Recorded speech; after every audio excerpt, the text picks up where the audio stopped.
Can you talk a bit about the implications of the Nuclear Suppliers Group being asked to change its international guidelines to allow nuclear trade with India? What kind of precedent might that set? Well, it's a very bad precedent, obviously, if it were to happen. The fact of the matter is that the United States spent 14 years trying to persuade the Nuclear Suppliers Group to enact this particular rule on full-scope safeguards. When we passed the Non-Proliferation Act in 1978, the Nuclear Suppliers Group did not have such a requirement.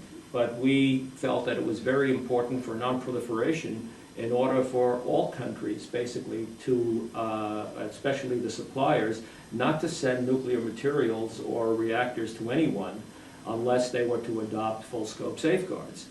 So finally, as a result of the first Gulf War, when we found out that Iraq, under Saddam Hussein, had a nuclear weapons program, the nuclear suppliers agreed to change their rules at that time, or to add to their rules at that time, in order to have full-scope safeguards as a requirement.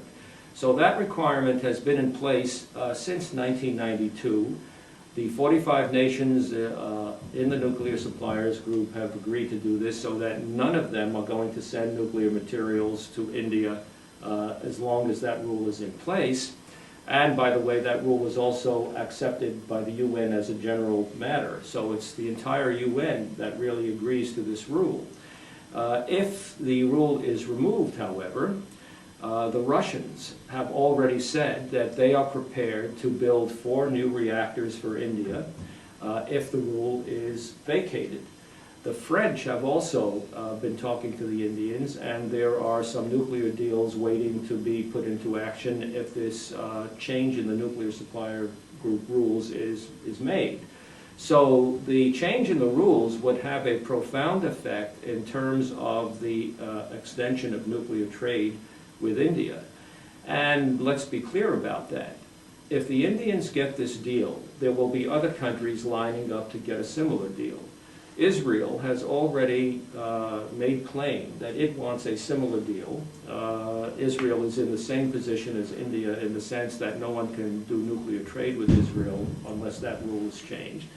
And Pakistan wanted to have a similar deal because the Pakistanis also cannot receive nuclear trade from other countries. And China has already indicated that if India gets an exemption from the NSG rules on full-scope safeguards, they would be prepared to do some nuclear activities with Pakistan. They have had such activities in the past before the rule was adopted, and they are prepared to engage with Pakistan in the future. Now, Pakistan is a particular problem because that is the country through the AQCON network that spread nuclear bomb-making technology around the world, to countries such as Iran and North Korea, for example.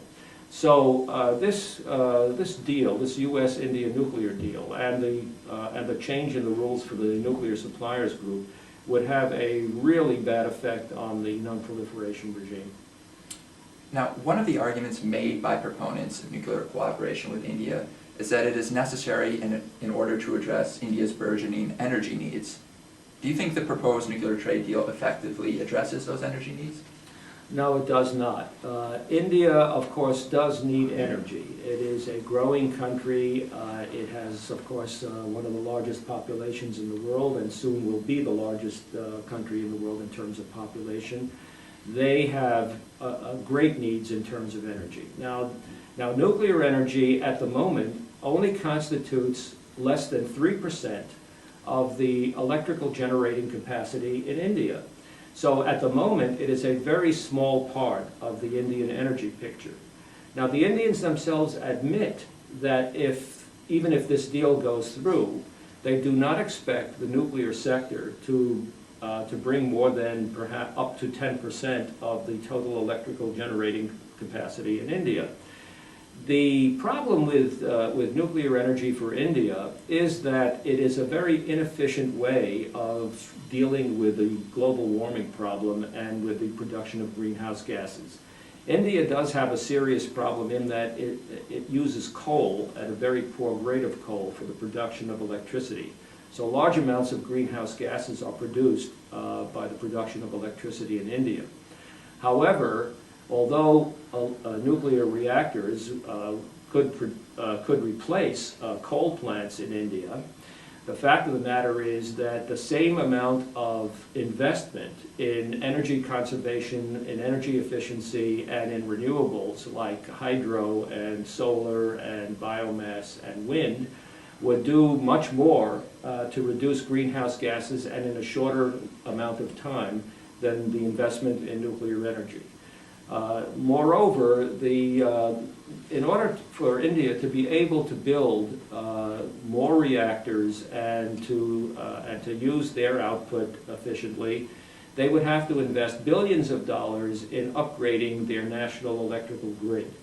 That has to be done in any case, but the point is that they would not be able to make full use of the electrical generating capacity that they might get through nuclear until those kinds of investments are made.